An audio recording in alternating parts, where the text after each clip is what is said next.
things to you that have never been done before. We the people tell the government what to do. It doesn't tell us. We the people are the driver. The government is the car. And we decide where it should go and by what route to do. We the people are free. And I hope we have once again reminded people that man is not free unless government is limited.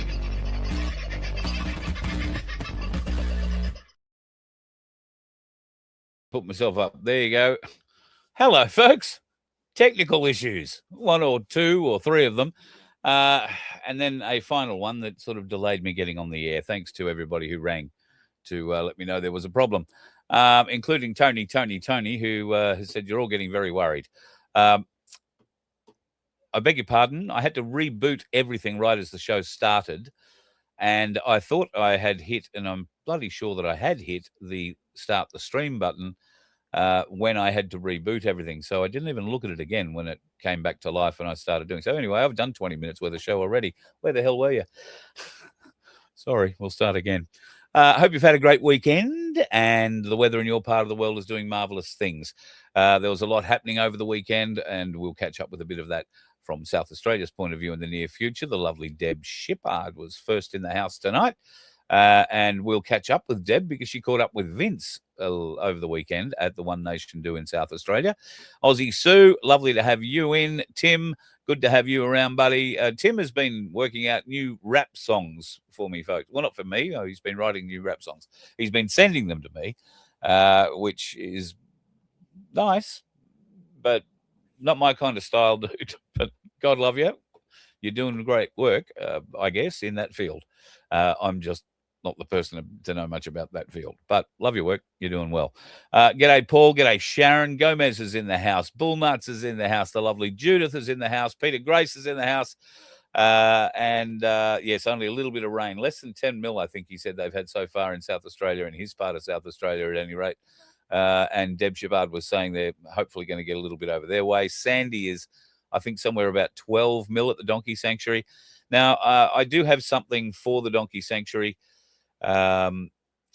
just on that. Now, it's not about donkeys. It's about Queenie. Queenie is the sanctuary dog, if you like.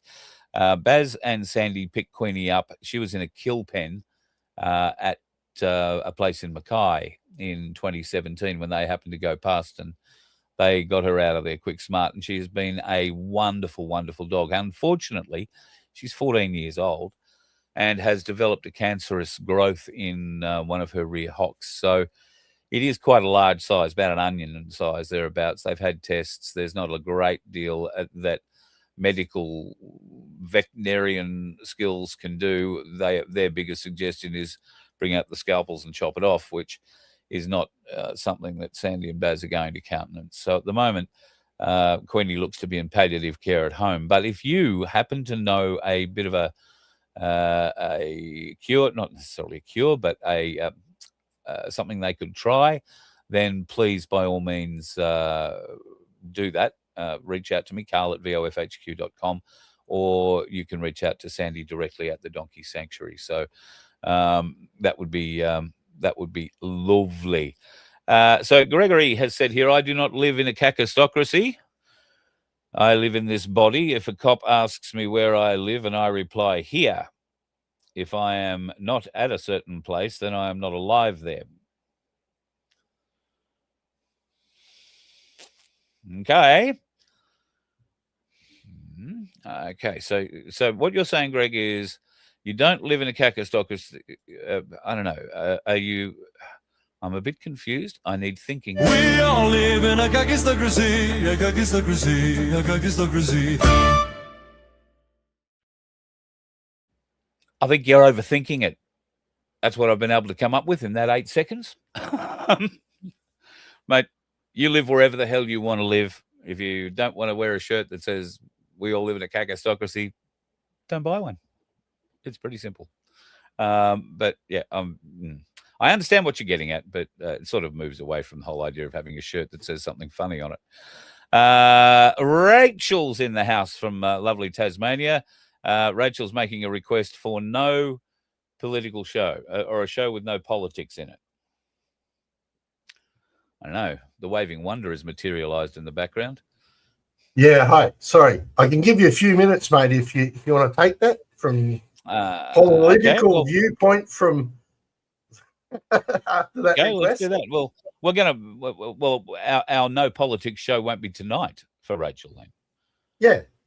Well, that would be the case, especially after One Nation's major launch of the SA party on the weekend. So Very explain to us, because you're not meant to be here. You've actually got another meeting you're meant to be at. So I'm going to jump around in my show and come to you because I know you're going to shoot off on me at any stage. Sorry, Tell me about what happened Saturday night. Yeah. Oh, that's a great photo. Where'd you get that from?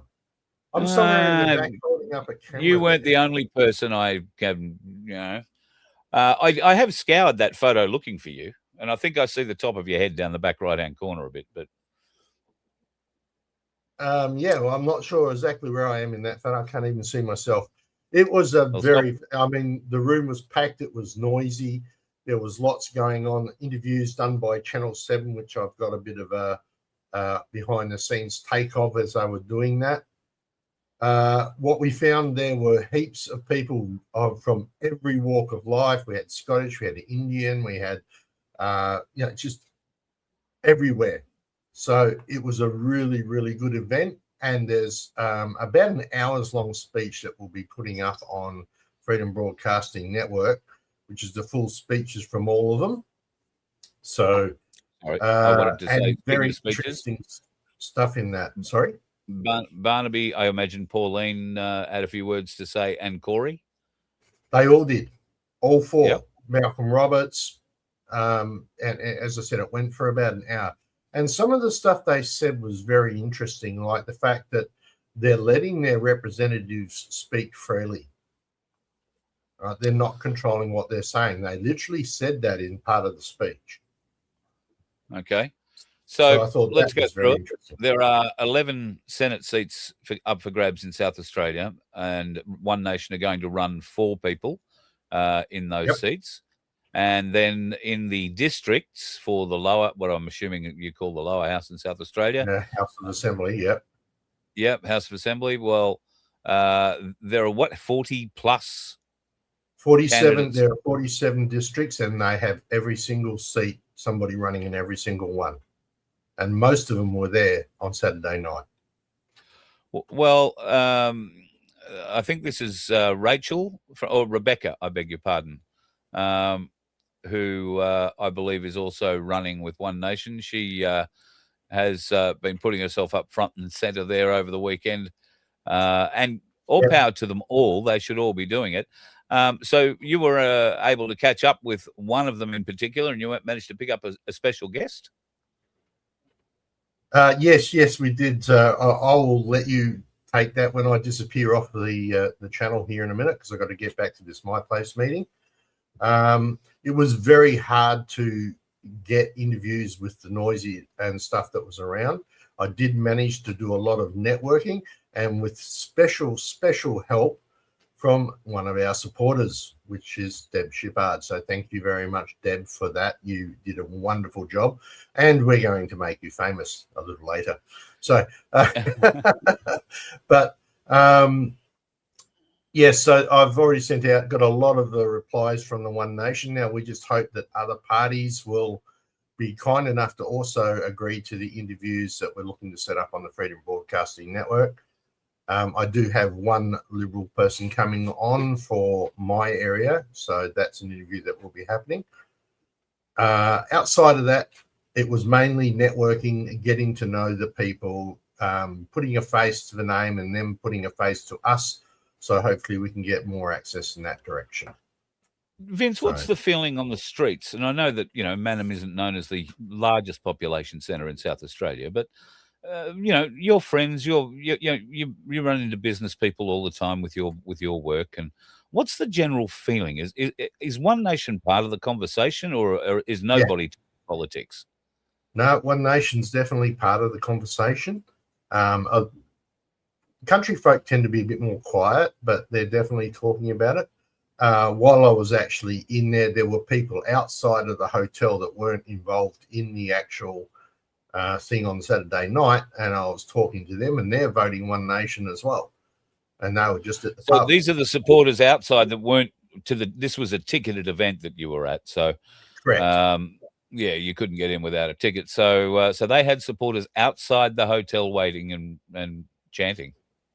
Not chanting. No, they were just there having a beer, and they'd come along to see what was what, but they weren't ticketed. They weren't able to go in, but they were just there. And yeah, they were happily. They said, "Oh, you're from One Nation." "Oh, yeah, so are we," and started talking and so on and so forth.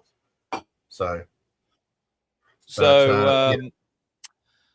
The figures keep going up in South Australia regarding polling, re-polling at any rate, and there has been a new poll put out in the last 24 hours or so suggesting that One Nation now are ahead on a 3-party preferred, 2-party preferred, anything you like. One Nation are ahead of the vote in South Australia as well, ahead of Labor, way ahead of the Liberals, way ahead of the Nationals, way ahead of the Greens. So One Nation is taking great leaps and bounds. What did you think about being able to maintain that momentum then? I mean, federally, One Nation is a very different beast to a state-based One Nation. So what are your thoughts? There's people saying that we're going to be looking at a Labor whitewash, where they're probably going to get just about every single seat in the House of Assembly. And I'd really hate to see a government like that. I think that's a really bad idea, but that's what some people say. I'm not so sure that that's going to be the case. I do think there's going to be education needed for preferences, but I think if there's a lot of South Australians are starting to turn around on this. So whether they win seats in the House of Assembly, I don't know, but the Legislative House, I think they could win 2 or 3 Senate seats with fairly decent ease, but that's just a thought. I'd like to see them win. I'd like to see we have an opposition in the lower house that is not just all Labor and a side trench of Labor, so independents or One Nation, even a couple of Libs. We need to have something sitting in that lower house. If we don't, I think South Australians will have done themselves an injustice. I get the feeling that the South Australian Liberal Party is about as useful as the Victorian Liberal Party has been for the last 10 years. Would I be right in saying that? State-wise, yes, I believe so. Yeah, so they're not like essentially the Liberals, Nationals are in this position because they haven't been any kind of an opposition. Yeah, I honestly don't see how Labor is getting so many votes, considering personally, this is only my personal opinion. This is not an FBN. We're not taking sides here, but my personal opinion is they've done an absolute crack shit job. And some of the legislation they've brought out over the last 4 years is atrocious. Absolutely atrocious. Yeah. It destroys people's freedoms on so many levels, particularly under their Emergency Powers Act, where they can come on, they can take your land off you, they can take your house off you and give you nothing. So, no, decidedly rude. All right, well, look, I know you've got to go and head off to this other meeting, so we'll play your interview. And just tell us, who was the One Nation candidate that you caught up with, and which area of South Australia does he come from? Okay, so it was Brenton that I caught up with. He's from Flinders. He was the one I actually managed to put him aside. And sorry for the pitiful sound recordings, but we were fighting against a whole heap of music that was playing in the background. So Brenton's from Flinders. He does the Flinders area district. He's an accountant, so we've got somebody who can do the books. That's a start. Right? Yeah. Which is why at least knows what he's looking at. Yeah. And we'll hopefully have him back on for another interview. But he is actually from the area that Deb Shippard lives in. So she actually managed to catch up with her own One Nation candidate. And so I thought, and he was kind enough to quickly do that for us in amongst the chaos that was Cold Saturday night. It was organized chaos, but it was still chaos. There were people everywhere, as you saw from those photos. So yeah, and it's the first time you've been to one of those sorts of events, and I've been to a lot. It was a learning lesson for me, and then some. Yeah, there's no point in trying to set you up for how you can approach trying to get interviews at these sorts of events.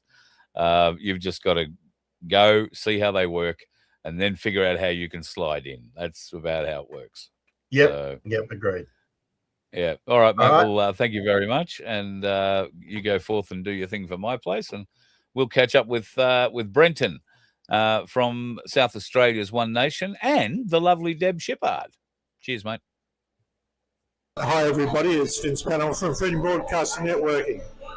Speaking now with Brenton from the Flinders district, and also one of our followers, the lovely Deb. So she's doing the wave. So, Brenton, you're the One Nation candidate for Flinders area. Can I ask, what do you do for a profession? So I'm an accountant as a profession. I've been an accountant for about the last 15 years. Okay, and what made you decide to run for this election as a One Nation candidate? So I've been a Liberal voter for about pretty much as long as I can remember. But after the last 6 to 12 months of the Liberals actually not being in opposition, I've decided someone's got to put their hand up, and looking through the One Nation, I decided to put my hand up and run with One Nation. Was that due to their policies and procedures, or is it due to the fact that we have a big uni party that's not doing right for the country? Which one would that be? So to start with, it was the policies that got me on board, and then the fact that Liberals and the Labours have become a uni party. We need to break it up. Thank you for that. So, Deb, you're the one who introduced me, and you just collared him in the party, didn't you? Yeah, I did. Called Vince's little assistant. Yeah, she just came along and we met at the door, and she said, and ever since then she's been running around doing networking for me.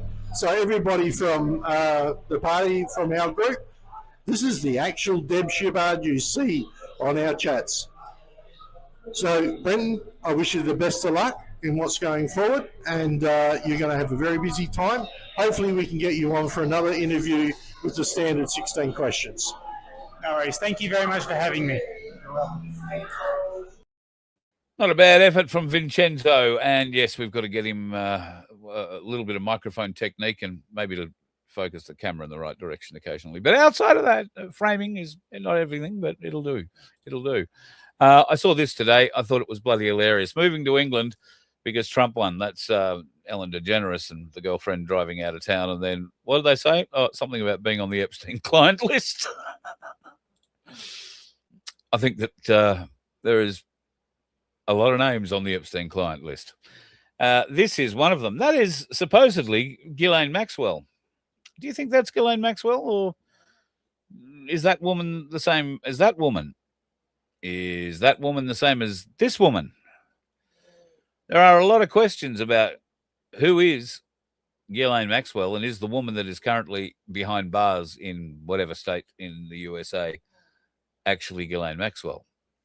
Because this woman is the one, I believe, that fronted up to address Congress the other day and then took the fifth and refused to say anything at all. Doesn't look like the Ghislaine Maxwell I know or have seen in previous times, if you know what I mean. Now, don't usually talk about dickheads on the roads this early in the morning or this early in the show. However, I want to show you this because it is quite shocking. Now, this happened in Chile, or Chile. This is an LPG tanker that has rolled, and that is the gas escaping from the tanker. Now, 4 people were killed through exposure to the gas. I am led to believe that... Whoops. Look at this. And you see this. Oh, God. Keeps jumping around all over the place. One of these turns into a fireball where the whole thing is ignited. So a very, very disturbing scene for those people who were involved.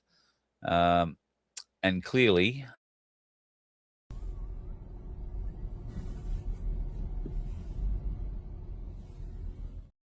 problem traveling LPG. How many of those LPG trucks do you see on our roads every day? And I'm going to speak about something else just off the cuff, which has to do with our transport industry, but sort of in a weird and wonderful way. Now, who knew that I would learn so much about transporting cattle today? And I have Pete from Pinaroo to thank for this. Now, I'm going to tell you a little story. I'm not going to mention names. I'm not going to mention studs. What I am going to say is that very recently, a $230,000 bull was bought and paid for out of a stud in South Australia, and he was heading to a stud in Queensland. This is an Angus bull. I'll say it again, $230,000 worth of Angus prime stud bull. Now, never really dawned on me, what do you do when you buy a bull in South Australia and you've got to get it to your property in Queensland? And it turns out many people smarter than me have thought about it previously, and that there are in various parts of Australia pens, yards, where cattle can be taken, left, and then picked up by another truck and forwarded on their onward journey. And that is exactly what happened with this $230,000 stud Angus bull. He was picked up from his home in South Australia and driven, I imagine, in great comfort with his balls tightly packed in whatever they need to be packed in so you don't damage them. And he gets sent to Yass, where he's put into a pen all by himself and is awaiting the truck that is going to take him from Yass in New South Wales up to his new home at the stud somewhere in Queensland. Enter Rajit. I say that because I don't know the guy's real name. I just know where he came from. Now, we've spoken about subcontinent truck drivers here on more than one occasion, and it seems now that many of these new to Australia truck driving contractors have decided that they've missed out so far, and now they want in on the live cattle or livestock transport business. It's a very dangerous job moving livestock, by the way, folks. Your load keeps moving, and there are very strict regulations about, how the animals have got to be treated and how long they can be on the trucks, and all sorts of very strict regulations. Anyway, Rajit has turned up at the Yass sale yards and picked up a large number of cows, salient point, cows, and loaded them on his truck, and then saw this bull over to one side in a pen by himself and thought, oh, he must have got out. So went and got that bull and put that bull on the truck with the 200 cows and drove them to the destination. That destination was an abattoir. But that's okay. In this country, every one of our animals, when they're born, is tagged. The Department of Agriculture knows all about it from the moment they are born, and they get a passport. So if the cow or the bull or the sheep or the pig or whatever it is on your property, livestock-wise, is going off your property and going to somewhere else, it needs a passport, a stock passport. And this, in turn, is meant to be checked at the abattoirs whenever they get a bunch of cows in, because every cow has these big tags in its ear where it's pretty easy to decipher, or a barcode these days. They have barcodes. Scan them. All the information is right there. Who owns it, where it is, what it does, all that sort of stuff.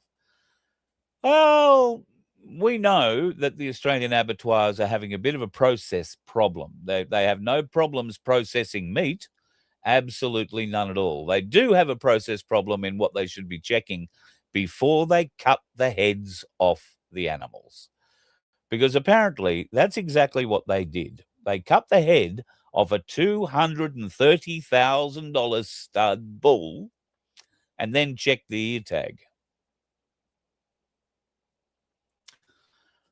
Can you imagine why we might have a rustling problem still in this country? I mean, let's go past the stupidity of a truck driver who loads up a beast who's not even on is manifest. Let's go beyond that. Let's go beyond the fact that that truck driver or the truck driver's company and probably someone else in the chain are going to be liable for that $230,000. In fact, I'm aware that the price is closer to $300,000 to settle this, given the amount of trucking and movement and angst and everything else that's been involved. Now, it's exposed a couple of big issues in our livestock industry to begin with. I guess in the livestock industry, using the cowboy analogy as for drivers is not necessarily a bad thing, but you really don't want them.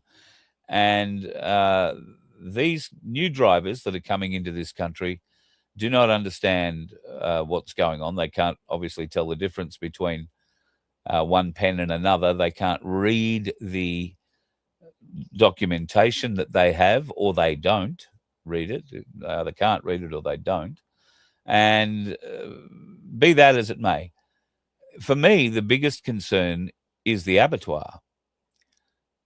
Now, the abattoir is the last hope anybody has, any farmer has, of recovering rustled cattle or rustled livestock, stolen livestock. Now, I know of a lady up near Gympie in Queensland who'd invested somewhere around $300,000 in cattle, and they were getting ready to offer a bit of return. Some of that would have been beef. She was breeding some of them. And overnight, I think it was 47, basically the entire herd, gone. Taken off her property and disappeared until she did some tracking down.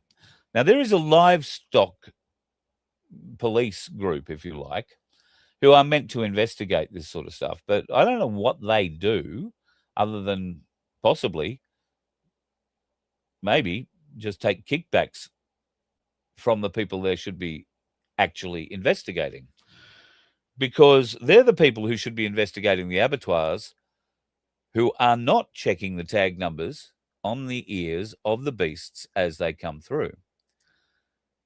Now, this particular lady and her daughter traveled what would be close to 5 hours south of where she lived to an abattoir in Warwick in Queensland. And what did they find in a bucket? All bar, I think, 13. Oh, no, it was less than that. Might have been less than 10 of her herd ear tags. All of them been cut off. The ears are thrown in a bucket. She goes there and says, well, what are you doing? Oh, well, not our fault. The abattoir does nothing. They make a report. Oh, these are the people we got them from. Nobody investigates it. I believe that the rustling that goes on in far north Queensland is far worse than what happens in southeast Queensland. I also understand that one of the fastest ways for these rustlers to make a profit is to steal your cows off your property tonight and have them into a feedlot at an abattoir in the next 2 days. And it might take a little longer than that because maybe they don't want to put them in a feedlot in the same state as they stole them out of. And a lot of this happens in sale yards that are on border areas. So in Queensland's case, beasts that are stolen out of Queensland quite often get put through New South Wales abattoirs and vice versa. Something has to be done about this. This lady had no way of getting any recompense for the $300,000 she'd invested in her herd and had it stolen by a bunch of thieves. Wouldn't we love to find them on a dark, rainy night somewhere? But that's another story. So if you know people who are in this game, folks, please, I'd like to learn more about it, because I seriously do not believe that our livestock industry is safe if at the end of the day we have abattoirs that don't really care where the meat comes from. Oops, Why does that sound familiar? And if you're wondering why does it sound familiar, ask yourself, if they're not fussy about where the meat comes from, are they really fussy about what the meat is? Could be anything, couldn't it? I do believe it could. I do believe it could. All right, there's a couple of other things that I was going to mention, but I think the big thing that I wanted to touch on tonight, and Vince and I are going to have a conversation over the next day or so about how we can make this a something that you can participate in and that we can put up on the VOFHQ website, and we can get a little bit of an idea of where you are. It'll be a thing you can download, and you'll be able to show that to other people and ask them 40 questions. Well, you may not want to ask them 40, but oops, wrong one. This is the 40-question document that I am referring to. Now, this document, I believe, has the ability to allow many of us a bit of a gauge as to how deeply the normies in our world are, well, embedded, I guess. There are 40 questions here, and I've answered all 40 of them. I'll go through a few here, and let's see how you go. Number one is the climate change hoax. Now, these are yes, no, or question mark answers. Yes, no, and I don't know. So yes, no, question mark answers. Pardon me. There are no wrong answers, unless you get 40 of them. Sorry. There are no wrong answers. All right. Number one, climate change is a hoax. Dinosaurs are a hoax. Number two, the earth is flat and motionless. Number three, vaccines are harmful. Number five, the medical system is fraudulent. Number 28, pesticides are a lead cause to the nation's cancer crisis. 25, false flag events are real. 23, naturopathic doctors are being murdered. Number 31, MK Ultra mind control is real. Number 36, there are multiple cures to cancer already discovered. Number 16, airport X-ray scanners are carcinogenic. Number 21, all wars benefit top elite. How do you think we're going so far? Now, I would love to be able to go through this. In fact, we probably could, but I'm not going to be able to get your results unless you count them down. But is that something you want to do? Do you want to do a little survey and post it up in the chat? I would love to see what your number is. So bugger it. We will go through from the very top. Get a pen. All right. I'll give you time. Get a pen and a bit of paper. All right. Go and get that sorted. You may, all you're going to need is a little bit of paper this wide, because you're just going to put Y for yes, N for no, question mark for I don't know. If you want to put 1 to 40 down as the questions, you can, but really there's only going to be 40 of them. So if you've got 40 answers, you don't necessarily need to know that there is what number it is. Do them on a different line. All right, let's do this. And I want you to count them up. I'll tell you at the end of this what my score was. And I want you to count them up, and I want you to put them in the comments, leave them in the chat, the live chat. But especially if you're watching this show later, please leave them in the comments, because I'm really interested to know. And like I say, there is no right or wrong side here. Number one, climate change is a hoax. Yes, no, or question mark. Number two, dinosaurs are a hoax. Yes, no, question mark. The earth is flat and motionless. Number three, yes, no, question mark. Vaccines are harmful. Yes, no, question mark. Number five, the medical system is fraudulent. Yes, no? Probably more yes. I can put these up again. Number six, our food sources are being systematically poisoned.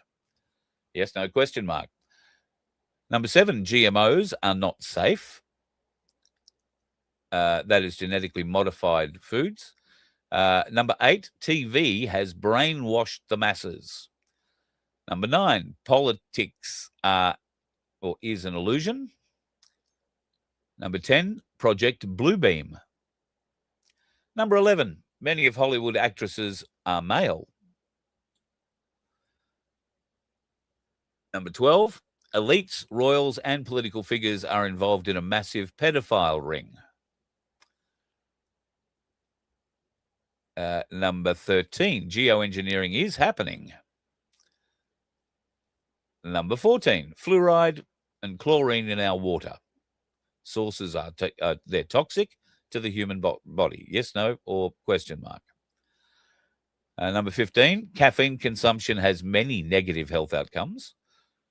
Number 16, airport X-ray scanners are carcinogenic. Yes, no, question mark. Number 17, ultrasounds are harmful to the baby. Yes, no, question mark. Number 18, sunblock. Many shampoos and various lotions are loaded with toxins. Number 19, Hollywood films have a direct agenda. Number 20, 9/11 was an inside job. Number 21, all wars benefit the top elite. And number 22, the NWO is directly related to the UN. Now, for those of you that are latecomers, this is a 40-question test that should, at the end of it, give you a little bit of an idea, judging by the answers out of 40, just how involved in the rabbit hole business the people who do the test are. Number 23, naturopathic doctors are being murdered. Number 24, top elites are cannibals. Number 25, false flag events are real. Number 26, the school system is an indoctrination tool of the elites. Number 27, transgenderism stems from opposite sex DNA found in vaccines. Yes, no, or question mark. Number 28, pesticides are a lead cause in the nation's cancer crisis. Number 29, NASA was established using the expertise of Nazi scientists after World War II. Yes, no, or question mark. Both world wars had alternative motives that were accomplished. Yes, no, question mark. Number 31, MK Ultra mind control is real. Number 32, birth control causes abortion. 32, birth control causes abortion.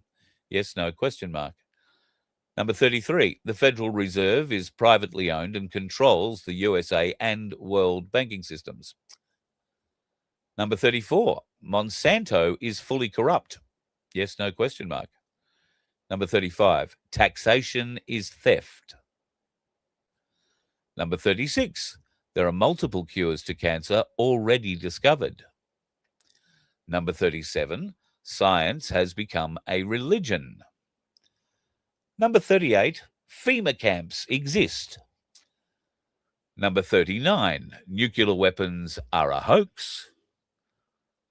And number 40, yes, no, or question marks, elites are staging a false flag alien invasion. All right, there are the 40 questions. I guess you could call them tinfoil hat questions or rabbit hole questionnaire or whatever you want to call it. But I would be very interested in your scores. So I hope you are madly tallying up your yeses at the moment. Leave your no's and your question marks out and just post up the number of yeses that you got. And I will jump into the chat and see whether or not anybody has got down to that yet. Or even if any of you are listening, you're all in there having your own conversations usually. So Silver Fox, you are a legend. Very good. Oh, look, Sandy's at 38. That's brilliant. Deb's at 34. Tony's at 37. Yes or no, 3. I don't know what that means. 37 yes, 7 no, 3 question mark. Get that right. 36, Sunflower. You and I are on the same page, baby. I got 36 as well. Tassie Devil pulled 37. Joanna pulled 38. We've got a couple of winners here. Angela and Jim have both pulled 40 from 40. Daniel, 3 no, 2 question marks, and all the rest are yes. Yeah, well, that sort of puts you around the same place as Sunflower and I, mate, thereabouts. Frank, I failed. Sorry, dude. Beautiful. Well, there you go. Who says? Well, people may say a lot of things. What that tells me is I think there's only one. Oh, look, there we go. Duckman's in there with a 26. That means we've got a little bit more work to do on you, brother. That's all that means. I would be interested, I guess, where it gets interesting, I beg your pardon, especially for the Duckman, are the 14, of the 14 questions, what are no and what are question marks? Because if, let's say, 13 of them are question marks, there's area to move. But if there are 13 of them that are no's, then it's a much harder ask for us to convince. You need more evidence to be convinced. But not having to go at 26, that's a hell of a lot better than, well, you could take this test, and I will ask Vince to, in fact, I'll email it to him, and I'll ask him to post it up on vofhq.com. You'll be able to download it and go and play it to your friends. Ask the question. What Vince and I haven't quite figured out yet is the scale of awareness, because, well, we didn't quite get that far. So broadly speaking, if you were to score 1 to 10 in this test, we would suggest that you are a zombie and are extremely well programmed and are unlikely to be able to be deprogrammed. If you have scored between 10 and 20, we hold some hope for deprogramming you, but if the shooting starts, you'll be the first ones fed to the zombies. If you rate somewhere between 20 and 30, there is significant hope for you. You have been down enough rabbit holes to give you pause for thought, and you have seen enough to make you, or should have seen enough by now, to make you question just about everything that you believe, even if there is a level of cognitive dissonance that's still to it. Now, 30 to 35, you guys pretty well on it. Pretty well on it. I would say 30 to 38 are all about, pretty similar. It's just the depth of the shit we've waded through that changes. We've all waded through the same sort of shit. And for those people who have blitzed it with 40 out of 40, well, I too would be interested in some of the answers to some of the questions and how you agreed or came up, what evidence you've got to support some of those questions, because I don't think some of them are actually supportable in evidence. But that's the fun part about doing this little thing, isn't it? So we all, broadly speaking, are sitting in the 30s and, the reasonably high, mid to high 30s. Congratulations to you all. Now, go out and wake a few more up. Could you have that conversation with the people that you know in your sphere of influence? Could you know how they'll react if you put this down in at a coffee day or a little lunch chat or something? Instead of book club this week, ladies and gents, we're going to discuss this. Now, there's no point going into one of our groups and fronting it up, because you're going to find a lot of people scoring high 30s and, not going to help anybody there. What you need to do is go and find the group that score 10 to 20, 10 to 25. The ones that are at 10 are still going to be very hard to convince. You have to remember that. Very hard. But I find this an extremely useful illustrative tool and a great conversation starter. I might figure out a way that we can get that printed out and put on a shirt so that's easily readable, or put on a mug. 40 questions to see how deep down the rabbit hole you go. And people might be surprised. it also has a way of opening up conversations, which I think is a good thing. Toxic, you only hang around with like-minded people. I think, if I'm honest, I think most of us are like that now, aren't we? It's only by pure chance, and it's a more like a novelty when we run into someone that is so vehemently dead set against everything that we may have researched and hold dear. They become a novelty these days. I'm not sure if that's because there's less of them out there, or they're just less inclined to embarrass themselves in public these days, because a lot of people carry cameras around, and a lot of people like you and many others sitting in the chat are extremely well versed in what's going on in the world and can argue the points very strongly. Whereas these Muppets who want to argue against us in most cases have no arguments. They just have the ability to do a bit of name calling. So please do a V-neck shirt. Vince is currently working on shirts. Now, that's a V-neck without a collar, I'm guessing. Can I ask that question? Because I'm no fashionista. We've been using unisex shirts, but there are some lovely female shirts that I think have V-necks on them.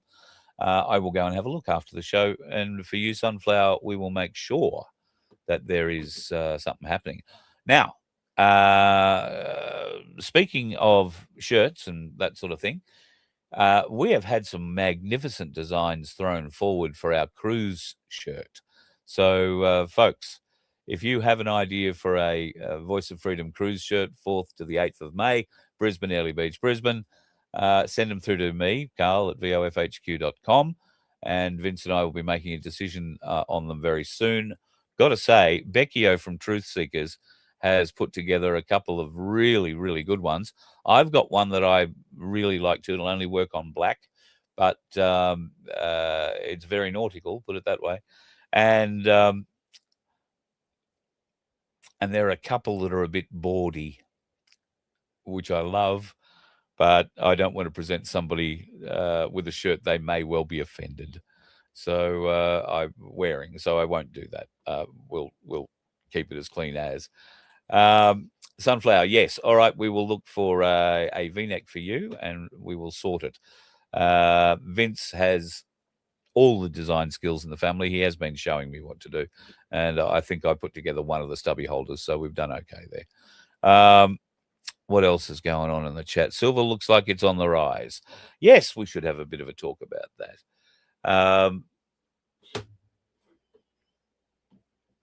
No, Crunch, I didn't hear about that venue in Canberra being hit by the new space. If you could let me know what venue that is, I'd be very interested.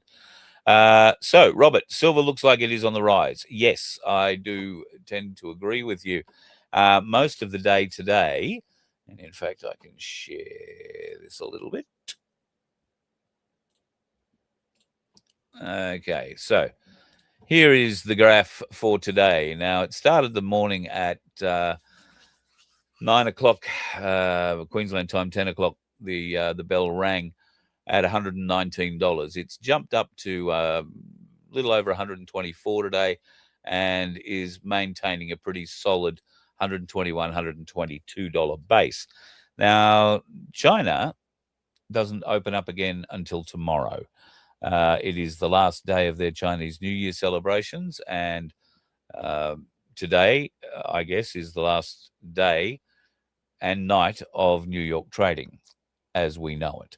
New York will open, if it hasn't already, very shortly, and you will see, I think, a bit of a drop in the price when New York opens. They're going to try and force that down as low as they can for the next few days.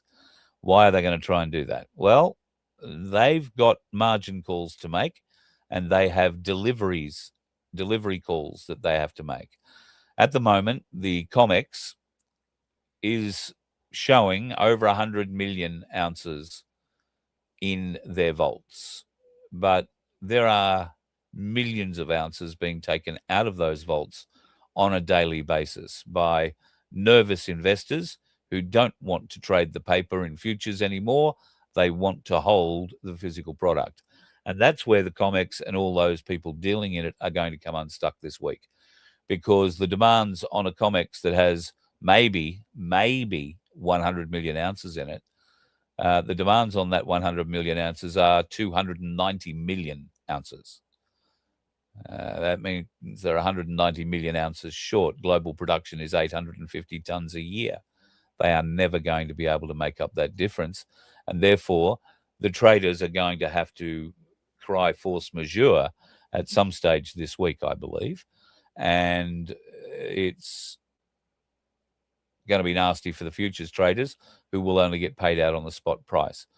The spread will widen again once China starts trading, and that's going to really play a significant role come the end of this month, because if China happens to hold, and at the moment I believe there are something like 68,000 shorts contracts for 5,000 ounces per.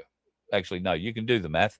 There's 290 million ounces required. Divide that by 5,000 ounces. That'll tell you how many contracts there are. Now, some of the contracts have been rolled forward until May, some of the bigger ones. And by rolling forward, it means they don't require delivery and they don't require a payout either way. They're leaving it to go until May. They've gone long. But the ones who can't afford to go long and have bet that the price of silver is going to go down by the end of February are now desperately trying to force that price of silver down before the 27th and the 28th, when they will have to deliver the physical silver demanded by their clients in the COMEX. And they're not going to be able to. They're going to write them a check for the spot price and say, sorry about that. They're going to rewrite the rules, and they're going to cheat people out of their money. But if you hold the physical silver, you can't be cheated out of anything. This is just a paper game for paper players who've been playing it very, very well for the last 50, 60, 70 years, rorting we the people.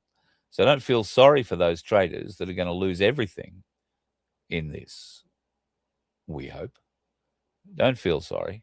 The bastards did it to us, and they would do it to us again in a heartbeat. And listen, if you actually want to see evidence of how they did it to us, you see that big spike up there and this big great plunge down here?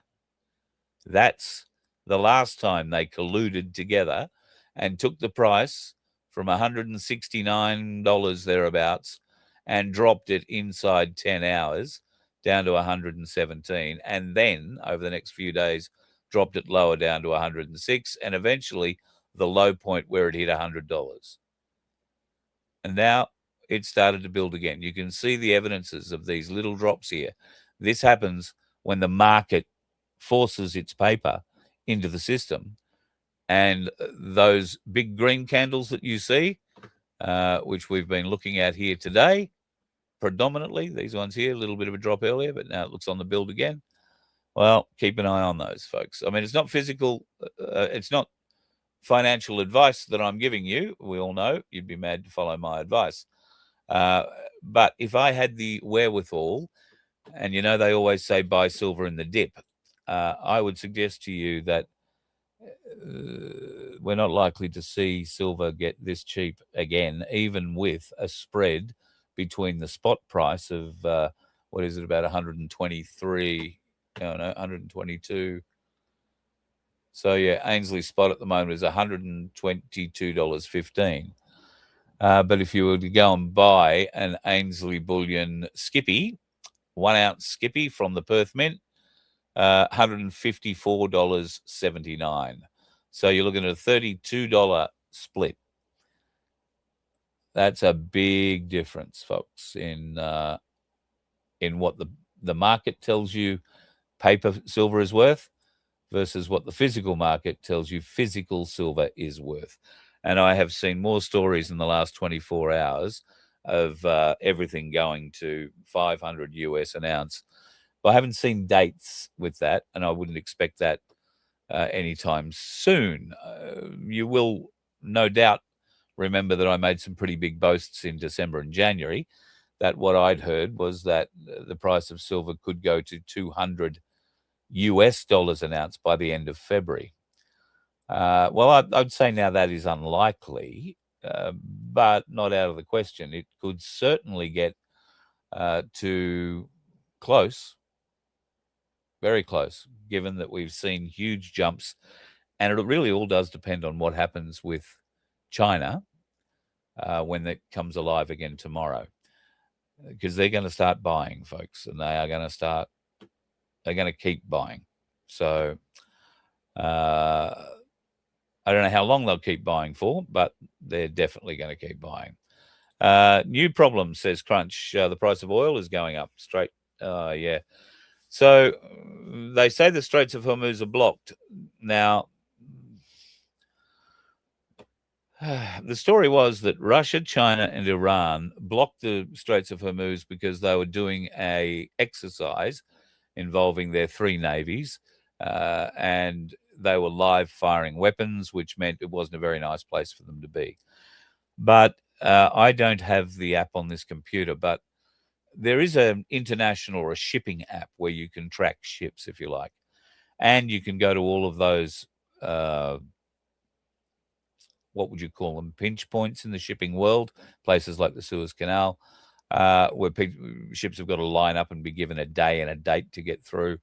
It's pretty similar with the Straits of Hormuz, especially if they're oil tankers going deep down into the sea there. That app showed me that there was no change to normal shipping in the Straits of Hormuz all weekend. So the media propaganda saying that the Straits of Hormuz had been closed by Chinese, Russian, and Iranian gunboats is, as far as I can tell, not terribly truthful. These apps that track ships around the world are very accurate. I mean, very accurate. They're like watching one of the plane tracking apps, you know. And if you've ever done that, you'll see the thousands of planes in the air. Well, it's just the same, only it's for boats. And then you can zoom in and view back a certain amount of time and see exactly what boats transited where and at what time, at what speed, heading in what direction. It's all there. So the Straits of Hormuz are not closed, or at least they weren't over the weekend. They are still going. Crunch, thank you for the email. I'll get to it a little later on tonight. I would be very wary about what mainstream media are telling you about Iran, folks. Iran, I don't think are wanting a war at this juncture. What I'm finding interesting about this whole Iran proposed battle thing is that Israel is desperately quiet. And I find that sly, like a fox. Why is Israel so quiet when Trump has quite clearly positioned the Navy and, I guess, Space Force to do a great deal of the work, and what the Navy and Space Force can't, the Air Force will look after themselves with their stealth bombers. Last time we saw a move made on Iran, it was Israel who started playing a significant role there too.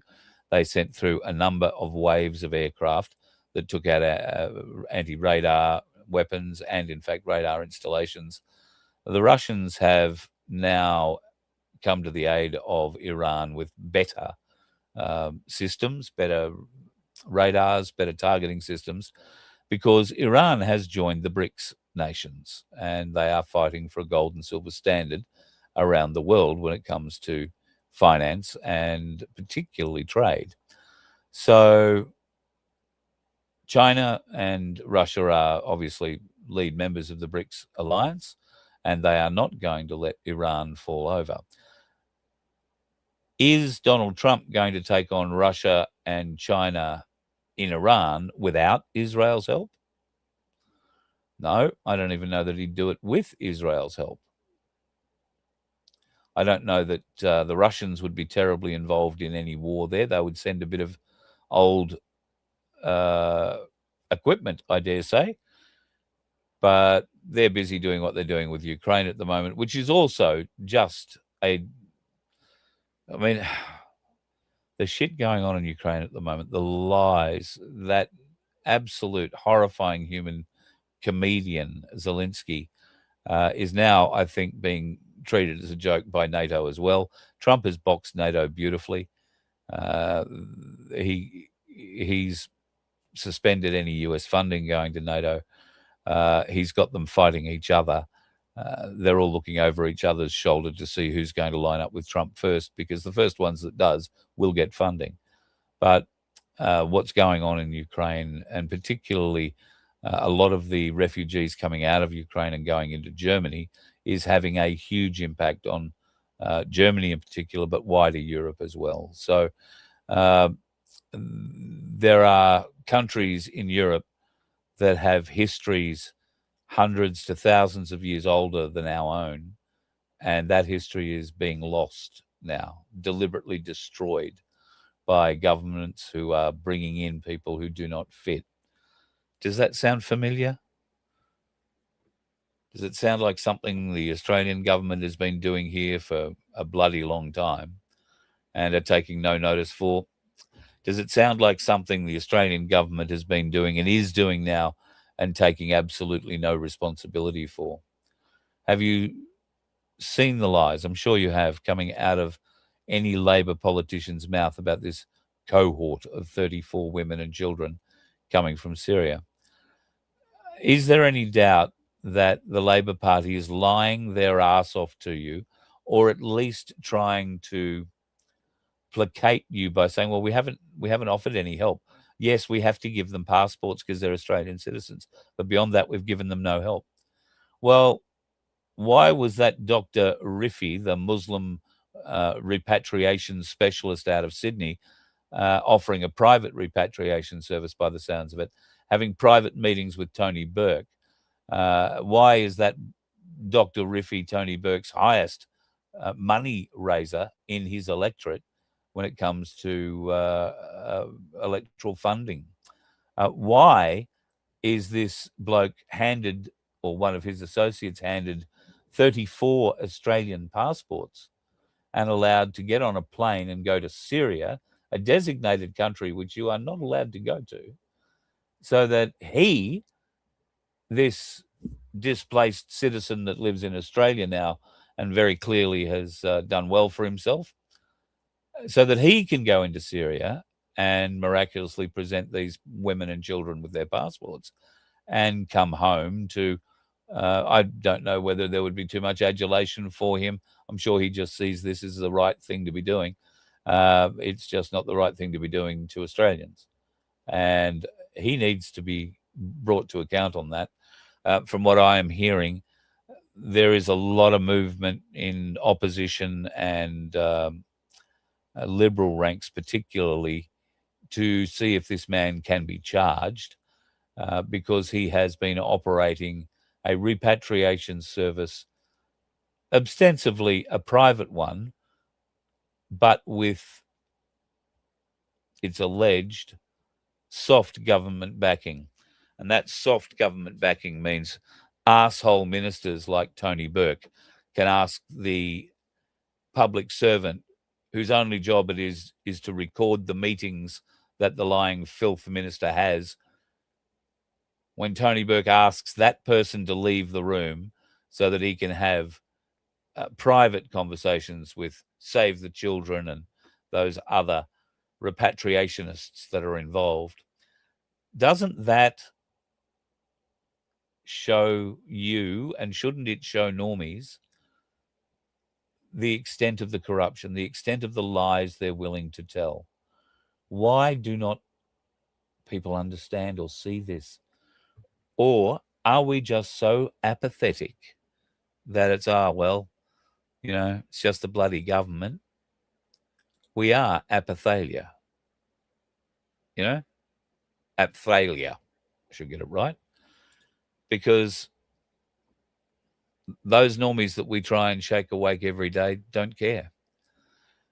But my hope, my belief, my prayers are that there are some out there who still do care, and they will come and join us because they have had enough of this. We all live in a kakistocracy, a kakistocracy, a kakistocracy.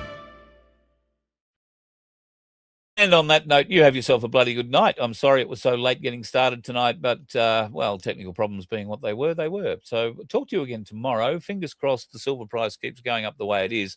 But ride the bull this week, folks. It's going to go up. It's going to go down. And you don't lose anything if you don't sell, all right? And you certainly won't lose anything if you're holding silver. If you're holding those little bits of paper or some bloke on a computer says, yeah, you own this much silver, well, you take the prize away for being the dickhead who isn't on the road this week. Hooroo. You let one ant stand up to us, then they all might stand up. Those puny little ants outnumber us 100 to 1. And if they ever figure that out, there goes our way of life. It's not about food. It's about keeping those ants in line. That's why we're going back. Does anybody else want to stay? Let's rock!